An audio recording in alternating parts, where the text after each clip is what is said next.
Hi friend, ನಾನು ನಿಮ್ಮ ಪ್ರೀತಿಯ ಹೇಮ ಕನ್ನಡತಿ. ನನ್ನ ಯೂಟ್ಯೂಬ್ ಚಾನಲ್ಗೆ ಸ್ವಾಗತ.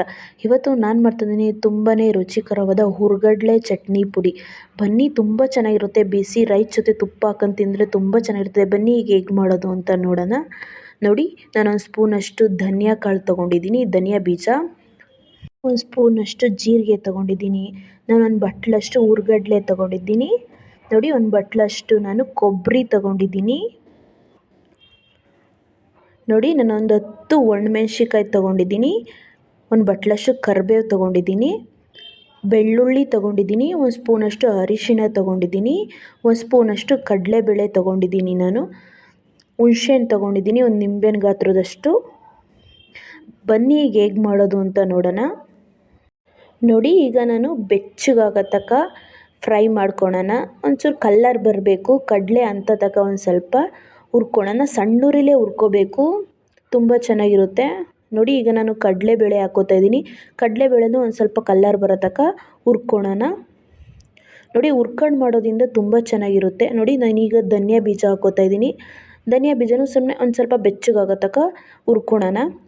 ನೋಡಿ, ನಾವು ಹುರ್ಕೊಂಡು ಮಾಡೋದ್ರಿಂದ ಎಷ್ಟೇ ದಿನ ಮಡಗಿದ್ರೂ ಬೂಸ್ಟ್ ಬರೋದಾಗಲಿ ಏನೂ ಆಗೋದಿಲ್ಲ. ನೋಡಿ, ಈಗ ಒಂದು ಸ್ಪೂನಷ್ಟು ಎಣ್ಣೆ. ನೋಡಿ, ಎಣ್ಣೆಯಲ್ಲಿ ನಾನು ಈಗ ಒಣಮೆಣ್ಸಿಕಾಯಿನ ಫ್ರೈ ಮಾಡ್ಕೋತಾ ಇದ್ದೀನಿ. ನೋಡಿ, ಈ ಥರದಲ್ಲಿ ನಾವು ಈ ಥರ ಎಣ್ಣೆಲಿ ಫ್ರೈ ಮಾಡ್ಕೊಂಡು ಮಡಗೋದ್ರಿಂದ ತುಂಬಾ ಟೇಸ್ಟ್ ಇರುತ್ತೆ. ಚಪಾತಿಗಾಗಲಿ ರೊಟ್ಟಿಗಾಗಲಿ ತುಂಬ ಚೆನ್ನಾಗಿರುತ್ತೆ. ನೋಡಿ, ಈಗ ನಾನು ಕರಿಬೇವನು ಎಣ್ಣೆಲೇ ಫ್ರೈ ಮಾಡ್ಕೋತಾ ಇದ್ದೀನಿ. ನೋಡಿ, ಕಡಲೆ ಚಟ್ನಿ ತುಂಬ ಚೆನ್ನಾಗಿರುತ್ತೆ. ಒಂದ್ಸಲಿ ನೀವು ಟ್ರೈ ಮಾಡಿ ಹೇಗಿತ್ತು ಅಂತ ಕಮೆಂಟಲ್ಲಿ ತಿಳಿಸಿ. ನೋಡಿ, ಈಗ ನಾನು ಬೆಳ್ಳುಳ್ಳಿ ಒಂಚೂರು ಎಣ್ಣೆಲಿ ಬೆಳ್ಳುಳ್ಳಿನೂ ಫ್ರೈ ಮಾಡ್ಕೋತಾ ಇದ್ದೀನಿ ನಾನು. ನೋಡಿ, ಈಗ ಸಣ್ಣ ಸಣ್ಣ ಪೀಸ್ ಮಾಡಾಕೋತಾ ಇದ್ದೀನಿ ನಾನು. ಈಗ ಹುಣಸೆಹಣ್ಣ ಎಣ್ಣೆಲಿ ಫ್ರೈ ಮಾಡೋದ್ರಿಂದ ತುಂಬಾ ಚೆನ್ನಾಗಿರುತ್ತೆ.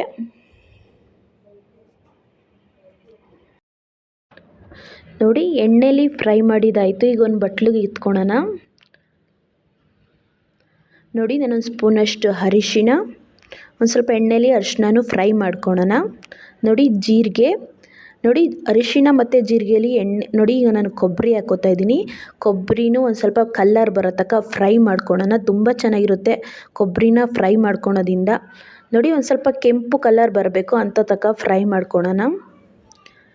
ನೋಡಿ, ಸಣ್ಣೂರಿಲೇ ಮಾಡ್ಕೋಬೇಕು, ಇಲ್ಲಾಂದರೆ ಸೀದೋಗುತ್ತೆ.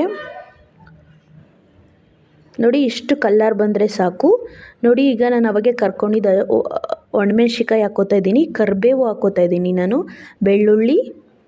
ನೋಡಿ, ಧನಿಯಾ ಕಾಳು ಒಂದು ಸ್ಪೂನಷ್ಟು. ಈಗ ಚೆನ್ನಾಗೆ ಫ್ರೈ ಮಾಡ್ಕೊಳ್ಳೋಣ ಸಣ್ಣೂರಿಲೇ.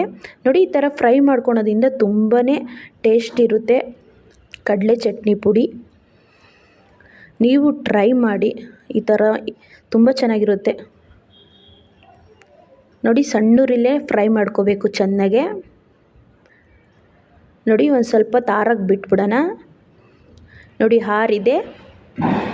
ನೋಡಿ, ಮಿಕ್ಸಿಲಿ ಸ್ವಲ್ಪ ಚೂರು ನೀರು ಇರಬಾರ್ದು. ನೋಡಿ, ನಾನೀಗ ಮಿಕ್ಸಿಗೆ ಹಾಕ್ತಾಯಿದ್ದೀನಿ. ನೋಡಿ, ಹುರಿದಿರೋ ಹುರ್ಗಡ್ಲೆ ಹಾಕ್ತಾಯಿದ್ದೀನಿ ನಾನು. ನೋಡಿ, ಒಂದು ಸ್ಪೂನಷ್ಟು ಕಡಲೆ ಹಾಕ್ತಾಯಿದ್ದೀನಿ. ನೋಡಿ, ಹುಣಸೆಹಣ್ಣು ಹಾಕ್ಕೋತಾ ಇದ್ದೀನಿ ನಾನು. ನೋಡಿ, ಈ ಥರ ನಾನು ತರ್ತರಿಗೆ ರುಬ್ಕೊಂಬಂದಿದ್ದೀನಿ. ಹೀಗೆ ರುಚಿಗೆ ತಕ್ಕಷ್ಟು ಉಪ್ಪು ಹಾಕ್ತಾಯಿದ್ದೀನಿ ನಾನು. ನೋಡಿ, ನಾನು ಕಲ್ಲುಪ್ಪು ಹಾಕ್ತಾಯಿದ್ದೀನಿ. ಕಲ್ಲುಪ್ಪು ಹಾಕೋದ್ರಿಂದ ತುಂಬಾ ಟೇಸ್ಟ್ ಇರುತ್ತೆ. ನೋಡಿ, ಕಲ್ಲುಪ್ಪು ಹಾಕಿದ್ಮೇಲೆ ಈ ಥರ ನುಣ್ಣಗೆ ರುಬ್ಕೊಂಬಂದಿದ್ದೀನಿ. ನೀವೇ ನೋಡ್ತಾ ಇರ್ಬೋದು ಎಷ್ಟು ನುಣ್ಣಗೆ ರುಬ್ಬಿದ್ದೀನಿ. ನೋಡಿ, ಈಗ ನಾನು ಒಂದು ಬಟ್ಲಿಗೆ ಹಾಕ್ಕೋತಾ ಇದ್ದೀನಿ. ನೋಡಿ, ಎಷ್ಟು ಚೆನ್ನಾಗಾಗಿದೆ ಕಡಲೆ ಚಟ್ನಿ ಪುಡಿ.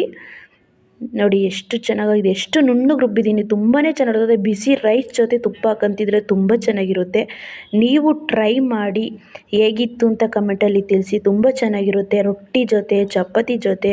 ನೋಡಿ, ಎಷ್ಟು ನುಣ್ಣಗೆ ರುಬ್ಕೊಂಡ್ರೆ ತುಂಬ ಚೆನ್ನಾಗಿರುತ್ತೆ. ದಯವಿಟ್ಟು ಇಷ್ಟ ಆದಲ್ಲಿ ಲೈಕ್ ಮಾಡಿ, ಶೇರ್ ಮಾಡಿ, ಕಮೆಂಟ್ ಮಾಡಿ. ದಯವಿಟ್ಟು ಸಬ್ಸ್ಕ್ರೈಬ್ ಆಗಿ. ದಯವಿಟ್ಟು ಫುಲ್ ವಿಡಿಯೋ ನೋಡಿ. ಇವತ್ತಿನ ವಿಡಿಯೋ ಇಲ್ಲೇ ಮುಗಿಸ್ತಾ ಇದ್ದೀನಿ. ಬಾಯ್ ಬಾಯ್. ಒಂದು ಲೈಕ್ ಕೊಡೋದಂತೂ ಮರಿಬೇಡಿ.